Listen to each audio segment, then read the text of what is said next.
Please subscribe and ring the bell to never miss an update.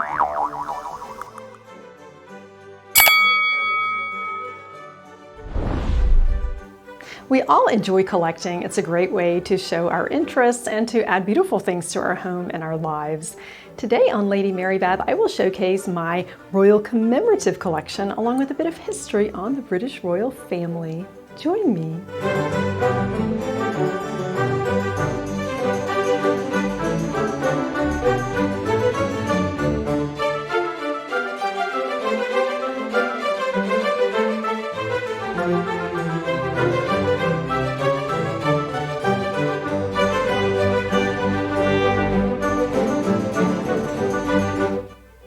This beautiful frame with 3 photographs is the first royal item that I acquired. I was in college, home from Europe, and I stopped into an antique store in Cuero, Texas, and I got this for about $100. These are 4 generations of royals in their official portraits. You'll notice Queen Victoria is in the center, and she's still in deep mourning. And she's featured with a child, and it looks like a little girl with a dress, but it's actually her great-grandson, known as David in the family. He's the future King Edward VIII. And this is the Prince of Wales at the time, later became King Edward VII, with Princess Alexandra of Denmark. And their second son, the future King George V, with Princess May of Teck. She was a German princess and later became Queen Mary, Queen Elizabeth II's grandmother. This was a real find for about $100, and I'm sure that it held a place of honor in a British home, and I'm glad to have it. I often get asked if these are my ancestors. Commemorative items have been produced for centuries to celebrate landmark events. With the invention of the transfer process in the 1750s, mass production of porcelain and pottery was possible. Events related to the British royal family are still popular collectibles today, and these items are designed to celebrate milestones such as a coronation, a birth, a marriage, or even a jubilee when the Queen or King celebrates so many years on the throne. And companies such as Royal Doulton, Wedgwood, and Ainsley have designed and produced items to fit all tastes and budgets so that people of the Commonwealth can celebrate these special occasions. Queen Victoria was the Queen of the United Kingdom of Great Britain and Ireland from 1837 until her passing in 1901. And I am pleased to have a special piece that commemorates her jubilee, 50 years on the throne. This is a sterling pin that I acquired on Etsy, and I couldn't believe it. These are very hard to find. It's quite rare to find anything from Queen Victoria's day. And I did send a message to the seller to inquire about how she maybe found this item. I'm imagining it was an estate sale, maybe someone from England that was a collector. It turns out, should be no surprise to me, she found it on shopgoodwill.com. It was part of a lot of sterling jewelry, and she sent me a photograph of it.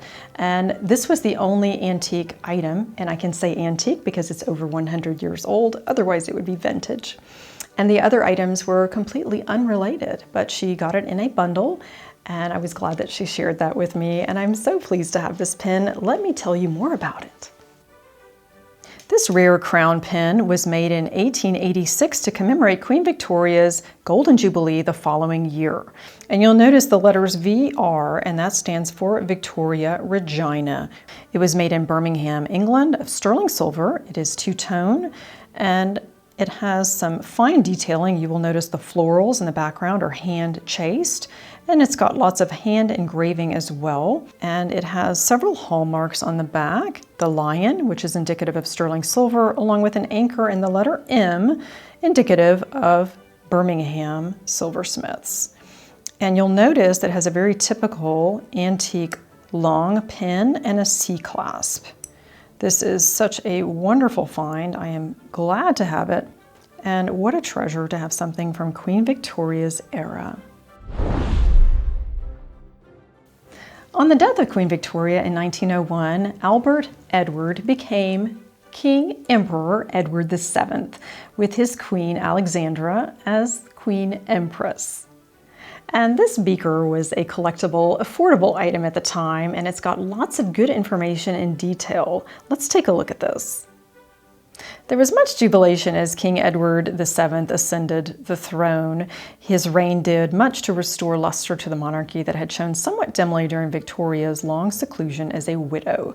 And here we have a very vibrant, brilliant blue featuring the images of his queen consort, Alexandra, and King Edward VII himself. And on the back, a wonderful message, long life and happiness to King Edward VII and his beloved consort, Queen Alexandra, 1902. And this ceramic beaker would have been an affordable souvenir during that time, and it was used for beverages. I think today you could easily use it for florals or perhaps to feature spoons in if you were having a dessert buffet. It's a lovely remembrance of that special time in England in 1902. George V was the unpromising second son of Edward VII. He planned for a career in the military, but the untimely passing of his brother Albert from influenza placed him on the throne, and he became king in 1910. He was a great supporter of the troops in World War I, and though lackluster in personality, he won the hearts of the middle class and many in Great Britain for his steadfast loyalty and dedication to his country. Here we have another collectible ceramic beaker featuring King George V this time, and you'll notice beside his name it's George R and I. The R stands for Rex, which is Latin for king, and the I, Imperator, which is Latin for emperor, because he was the Emperor of India. And here we have, it was presented to their Majesties, the Crystal Palace, June 30th of 1911, which was shortly after his coronation date.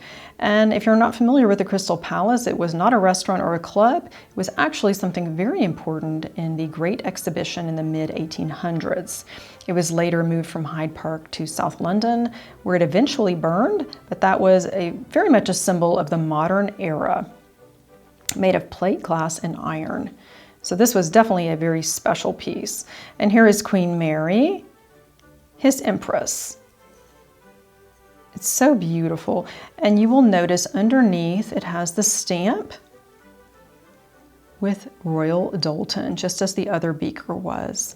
So this apparently was a top seller for Royal Doulton during the coronation years. King George V and Queen Mary were very dedicated to their duty and made good partners. She was originally engaged to his older brother, and upon his passing, she married George. And here we have a silver Jubilee commemorative spoon with enamel, with lots of detailing, and the Union Jack. And this is really neat. It's the engraving of Windsor Castle inside the spoon. And it's got some lovely hallmarks. This I found on eBay. And I'm so happy to have it. I could use this for a sugar spoon when serving tea.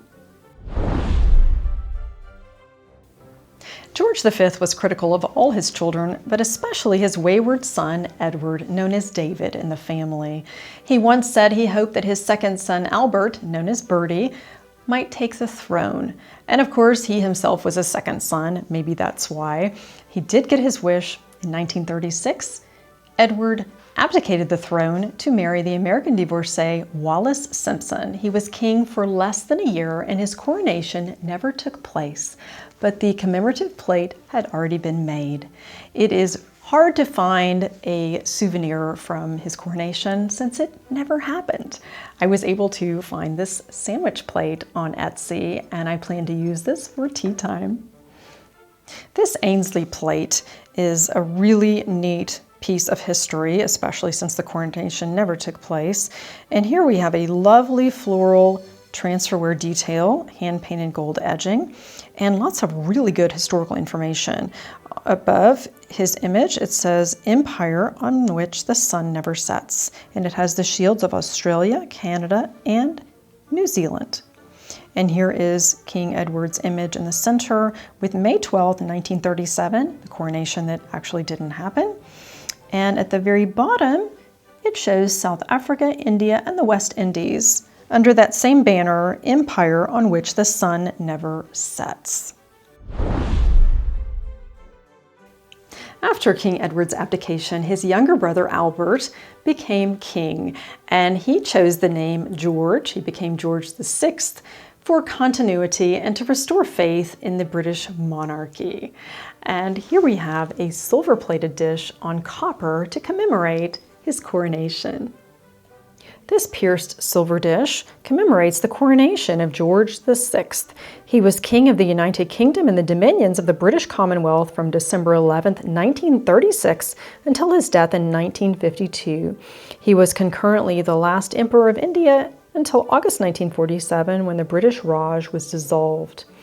And on the back of this piece, you will see EP copper. And that means it is silver plate on copper. And what a beautiful medallion. I can see this for bonbons or as a nut dish. It can definitely be purposeful and practical. I acquired this on eBay recently.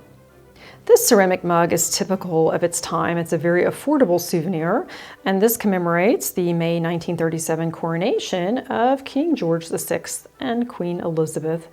And on the opposite side, we have their images. And it's very colorful. I imagine this would have been used in many different households. I bought this at the Guild shop years ago and used it as a pencil cup. It has a very interesting mark on the back, the British pottery manufacturer's stamp with the Union Jack, and Wood's ivoryware with the crown. That is a lovely, affordable piece that you can still find on eBay. Molded glass was a popular royal souvenir in its day. I like the design. It has a pretty scalloped edge and a beautiful crown in the center with George VI quite visible and Elizabeth at the base. And I think this is so nice with the shield and the year of the coronation. I use this a lot for my tea table, for scones or tea biscuits. I think you should definitely use the items that you have on hand and not let them collect dust on a shelf. Princess Elizabeth, the older of King George VI's two daughters, was next in line to succeed him. Her father had been very ill, and she was in Kenya at the time of his passing. She became queen at age 27 in 1953. And this beautiful commemorative plate was made by the Ainsley Company, and it was for her silver jubilee in 1977, 25 years on the throne. It's got a beautiful design, and in the center it shows the monarchs dating back to King Harold in 1066. My daughter found this commemorative plate at St. Vincent de Paul charity resale in Dallas for $19. And you know I was happy to find this and add to my collection. Queen Elizabeth II became the longest reigning monarch on September 9, 2015, surpassing the reign of her great-great-grandmother, Queen Victoria. And many items have been made to commemorate the milestones in her life as a monarch. My favorite are the Sadler Company teapots. These oval teapots just make my heart sing. I think they are lovely. I've acquired these affordably on eBay. The finial crown is so fun, and the rectangular lid, perfect for tea for one or two. This teapot was made to commemorate her Golden Jubilee, that's 50 years on the throne. And her coronation would have been a year after she took the throne. This is my newest teapot, the coronation. And it shows the golden carriage that she would have taken for her ceremony, and 1953 to 2003. For her 80th birthday, the Sadler Company created this teapot to commemorate her special occasion, 1926 to 2006. And with a platinum detail. This I found at my neighborhood Goodwill for $1.99. You never know what you can find when you're out reselling, so keep your eyes open for that. And interesting fact, Queen Elizabeth in 2022 will be the first British monarch to celebrate a platinum jubilee. That's 70 years on the throne. She has already had a first with her sapphire jubilee of 65 years on the throne. So she is quite an amazing lady and has been a wonderful monarch for the British people.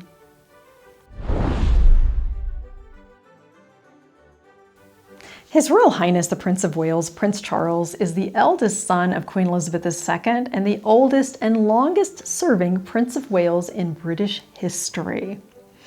In 1981, July 29th, he married 20-year-old Diana Spencer at St. Paul's Cathedral. And this Wedgwood jasperware is a royal commemorative piece to honor their wedding. And you will see the Prince of Wales feathers and their images with the text Royal Wedding here in this beautiful jasperware iconic piece. And sadly, their union did not last. In 1996, their divorce was finalized, and in 1997, Princess Diana died in a car crash in a tunnel in Paris. And her activism and glamour has left quite a legacy, and she still has popularity today. Prince William, the Duke of Cambridge, is second in line to the throne. He's the elder son of the Prince of Wales and the late Diana, Princess of Wales. This marriage cup was made by the Ainsley Company to commemorate his wedding to Catherine Middleton. I found this at shopgoodwill.com for a steal. It is still new with stickers, and let's take a look at the design. The Ainsley Company has added the family tree to one side of the cup, including Catherine's family. I think that is really special. And the interior has the information on their wedding date, their names, and Westminster Abbey, the location of their wedding. And the front has a beautiful royal design. And the underside mentions the date, April 29th, 2011, and Westminster Abbey. I didn't start out trying to build a collection. I simply acquired things over time that were of interest to me. And once I realized I did have quite a story here, I turned to the secondary market with the help of Etsy, eBay, shopgoodwill.com, and antique shops, and I was able to fill in the gaps. And I found items to represent all of the monarchs from Queen Victoria to modern-day Queen Elizabeth and her successors, Prince William, Duke of Cambridge. And now I have more pieces to enjoy in my home and on tea tables. I hope that you find things that bring you joy. Thanks again for joining Lady Mary Beth. Elevate your everyday with collections. Thanks for joining Lady Mary Beth. Please hit like and subscribe. I hope to see you next time for more lifestyle tips.